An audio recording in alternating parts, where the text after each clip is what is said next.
ஒட்டுமொத்த உலகையே மகிழ்ச்சியில் ஆழ்த்தக்கூடிய விழா எதுன்னா அது நம்முடைய கிறிஸ்துமஸ் விழா மட்டும்தான். அது கிறிஸ்துமஸ் அப்படின்னா எனக்கு இன்னும் கூடுதல் மகிழ்ச்சி. உங்களுக்கு தெரியும், நான் படிச்சது டான் பாஸ்கோ ஸ்கூல்ல, அதன் பிறகு மேல் படிப்பு படிச்சது லயலா காலேஜில். இங்கே குறிப்பிட்ட போது சொன்னாங்க, சென்ற ஆண்டு ஒரு கிறிஸ்துமஸ் நிகழ்ச்சியில் கலந்து கொண்டு நானும் ஒரு பெருமையா சொல்றேன், நானும் ஒரு கிறிஸ்டின் தான் அப்படின்னு நான் பெருமையாக சொன்னேன். உடனே உங்களுக்கு தெரியும், பல சங்கிகளுக்கு பயங்கர வைத்தறிச்சல். அது எப்படி சொல்லலாம்?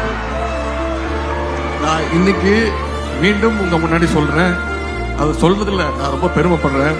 நானும் ஒரு கிறிஸ்துவன் தான்.